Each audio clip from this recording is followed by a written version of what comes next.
სენსაციის მოლოდინი, რას ამბობს იაგელონიას მთავარი მწვრთნელი, რა გეგმები აქვს იბერიას, ითამაშებენ თუ არა ბართიშვილი და ბედოშვილი, როგორ ირჩევს იბერია ლეგიონერებს და დაძაბული შეხვედრების საქართველოს თასზე. ამ და სხვა საინტერესო სიახლეების სანახავად უყურეთ ვიდეოს ბოლომდე. რამდენიმე საათში ევროპა ლიგის პლეი-ოფის საპასუხო შეხვედრაში საქართველოს ჩემპიონი იბერია იაგელონიას უმასპინძლებს და სენსაციის მოხდენა შეეცდება, რადგან ქართული კლუბი პირველ შეხვედრაში სტუმრად 0-4 დამარცხდა. თუმცა ვინც თამაშს უყურეთ, დამეთანხმებით, რომ ეს ანგარიში რეალობას არ ასახავდა. რა თქმა უნდა, ამ თამაშის შემოbrunება ბევრისთვის წარმოუდგენელია. თუმცა მსგავსი სენსაციები არაერთი გვინახავს.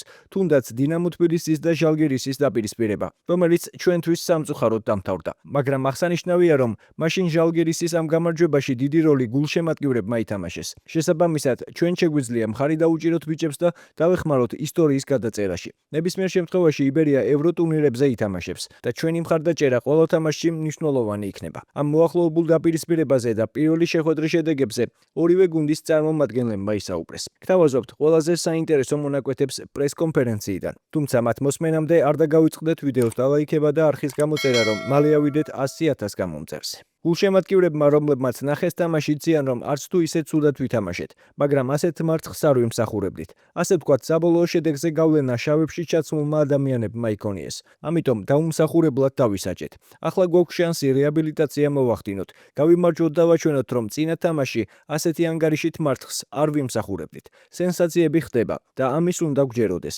მე და ბიჭები ვსაუბრობდით იმაზე, რომ სუფთა ფურცლიდან ვიწყებთ.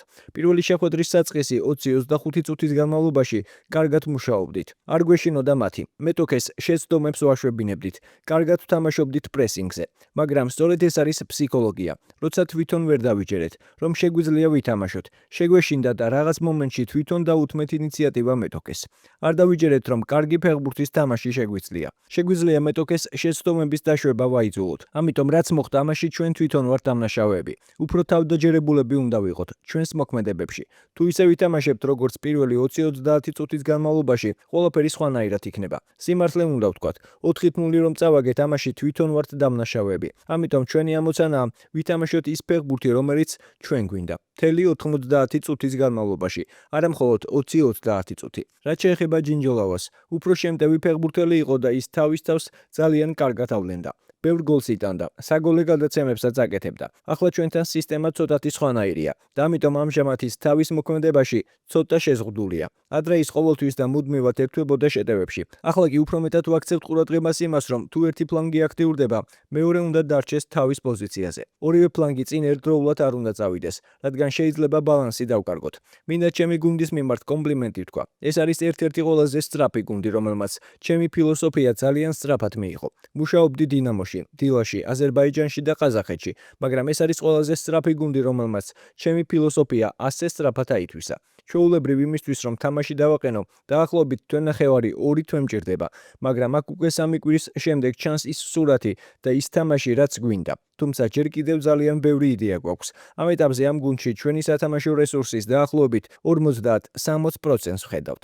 არსებობს სელექციის განყოფილება, რომელიც ფეხბურთელების შერჩევით არის დაკავებული. ბუნებრივია, როგორც მთავარი მწვრთნელი, მე ვუყურებ მათ სტატისტიკას.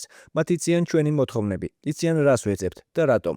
რა ტიპის ფეხბურთელები გვჭირდება. ფეხბურთელების ძალიან დიდი რაოდენობაა, ამიტომ ისინი არჩევენ, ამოწმებენ და უკვე მზა შედეგს მაწვდიან. ფეხბურთელს, რომელიც ჩვენს მოთხოვნებს შეესაბამება.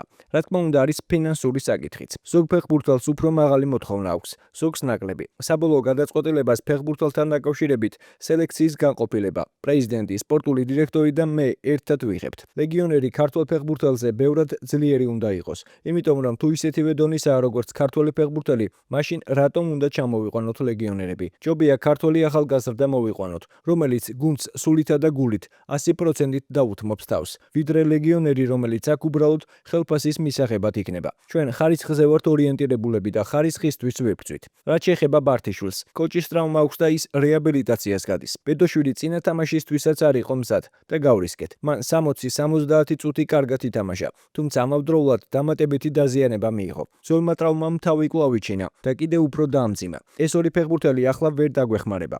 გუნდში ახლა ძალიან კარგი ფეხბურთელები მყავს. ისინი პროგრესირებენ. მით უმეტეს რომ ორი ტურნირი გვაქვს სათამაშო. გუნდში კარგი კლიმატია და ძალიან ჯანსაღი კონკურენცია. ვარჯიშები ძალიან მაღალ დონეზე მიმდინარეობს და დაბალანსებული გუნდი გვყავს. რა თქმა უნდა, სრული კვირა, სრული დატვირთვით ვარჯიშობთ და მოვალეობის მოხდის მიზნით ნამდვილად არ გამოვდივართ.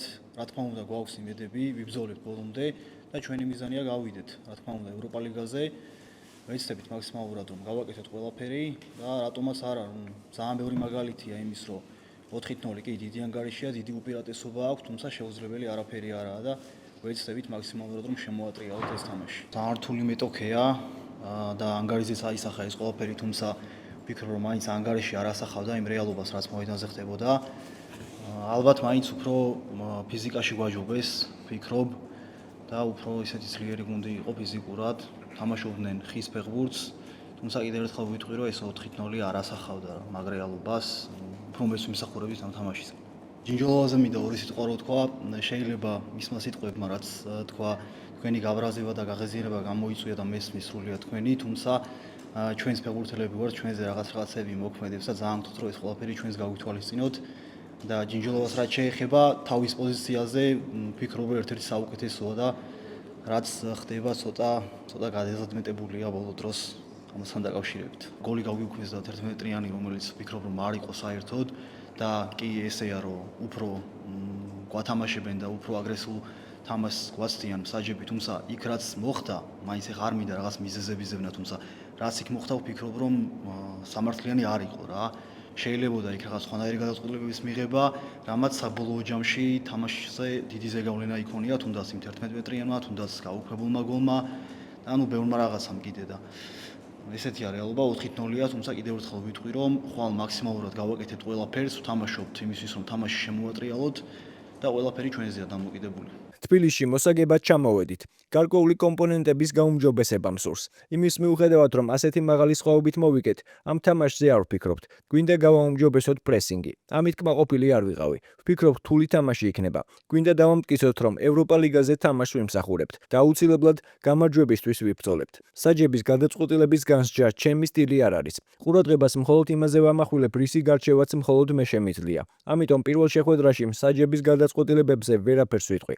არ ვფიქრობ, რომ პირველი თამაშის სხვაობა გუნდებს შორის დონეებს განსაზღვრავს.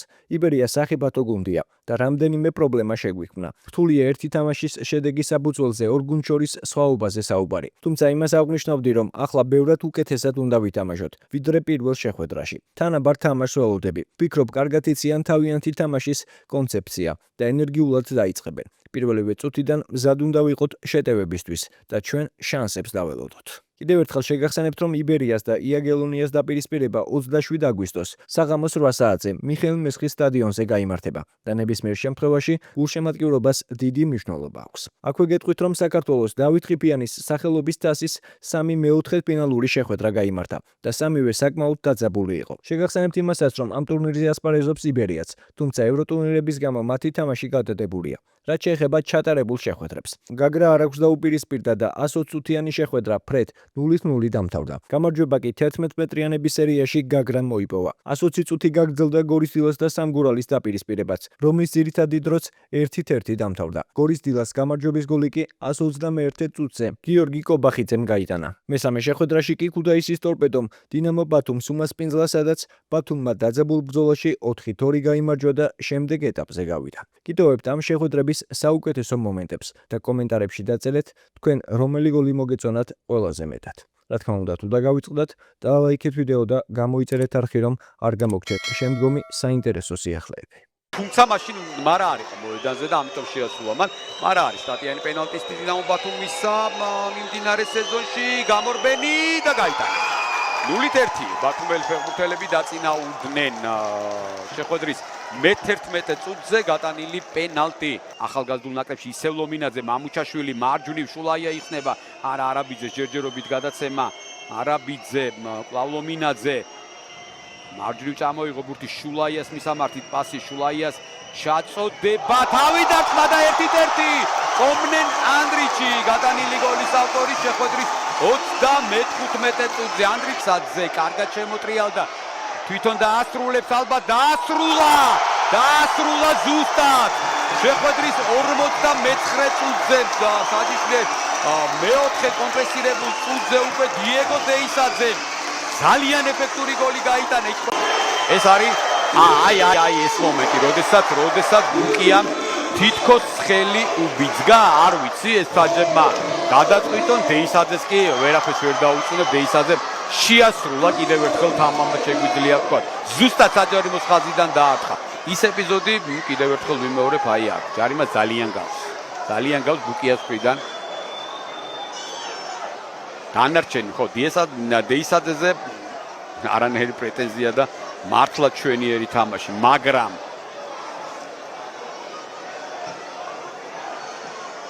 აი ეს ეპიზოდი აშკარად განხილვის საგანია.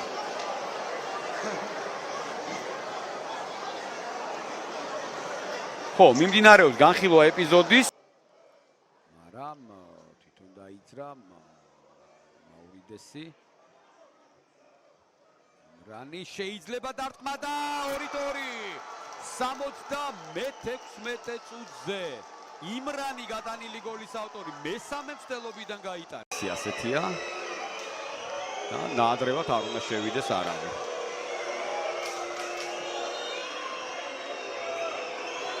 გამორბენი დარტყმა და გაიტანა. რა კარგად დაარტყა, აუღელებლად ზუსტად მათსაგებენ და კიდევ ერთი შანსი მაურიდესი და კიდევ ერთი გოლი დღევანდელ შეხვედრაში 2-4 ეს წერტილია, ამით ყველაფერი დასრულდა.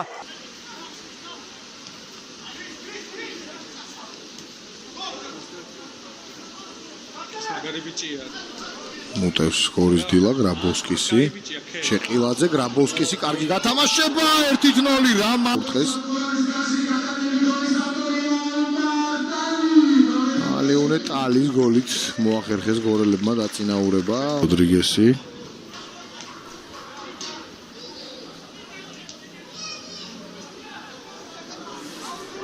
ნიკო ცეცხლაძე პაუზა, მოძრაობა კარგი იყო, გრძელდება იერიში, ცეცხლაძე გასროლა, რა გოლი 1-1. შესანიშნავი გოლი, სამყურალმა ანგარიში გაათანაბრა წინვალე დარტყმა და ანგარიში ხდება 1-1. ნიკო ცეცხლაძის ფანტასტიკური გოლი გორის დილას კარში. სუპერ გოლი. აკი წინვალე გასროლა. კიდევ ერთხელ გრაბოვსკი აწოდება, არეულობა, დარტყმა 2-1. გაიტანა მაინც გორის დილამ, გაიტანა 120 წუთზე. ჯერ მაინც არის დრო. ასე ნუ გადაუწურავთ იმედს წყალტუბოს სამგურალს. უბრალოდ 120 წუთზე აი აქ